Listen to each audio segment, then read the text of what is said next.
What's up, everybody? Rambling Gamer coming at you today to tell you why you should be playing the Pikmin series. So on occasion, there's a video game that comes around and it just makes you go, what the f? And Pikmin is one of those games. I mean, seriously, when I hear a plotline about a starship captain getting stranded onto an alien planet full of hostile, vicious creatures, I don't picture what Pikmin is. I picture something very, very different. That is the plotline of the first Pikmin game. Captain Olimar, who's flying around in his ship the Dolphin, hits a rock or comet or meteor, debris, and he gets stranded on a planet that looks a lot like Earth in the future. And even more bizarre than that is the fact Olimar is tiny. Blades of grass tower above him. Now, unfortunately for him, after his ship crashed, it got scattered everywhere, and while he can rebuild it if he gets all the parts, it's a matter of getting all the parts. Now, there are 30 parts scattered throughout the world, and while a few of them are in easy places to get to, others aren't. There's various obstacles that will be in his way, including vicious creatures that have either been guarding these parts or have actually eaten them. Fortunately for our good captain, he's got some friends that are going to be joining him with this, so he won't be alone.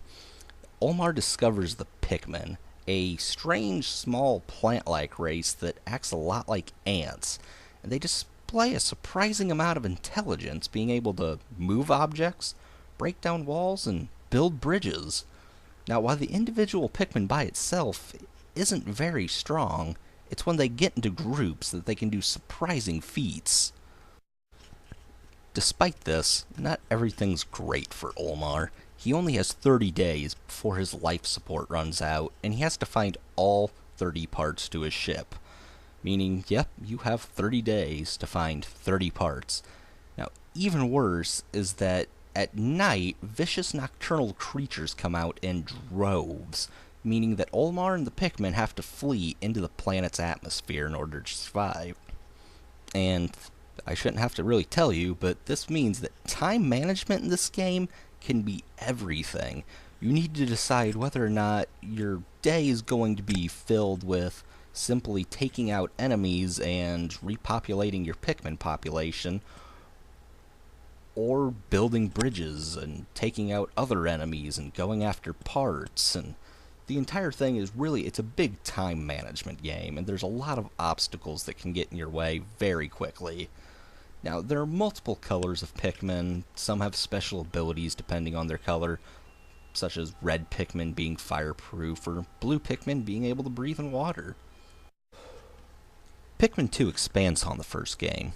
Olimar returns to his homeworld only to discover his company has gone bankrupt, and even worse, the ship you've spent the entire first game assembling is sold off.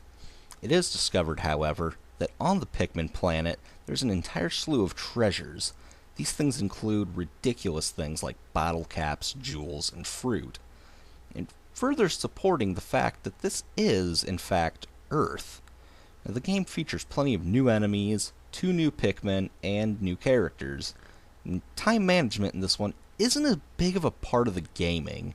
I mean, it's still there, but there's no 30-day time limit, which allows you to explore more of the amazing world of Pikmin. Now, the game also features plenty of underground caverns that are just beyond odd. While some of them look like they might be playrooms, others look like you're inside something electronic. Overall, the Pikmin games are very charming, fun, and clever titles, and you should definitely look into them.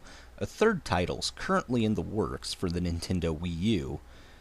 If you haven't played this series before, you should. This has been Ramblin' Gamer. Watch out for bears.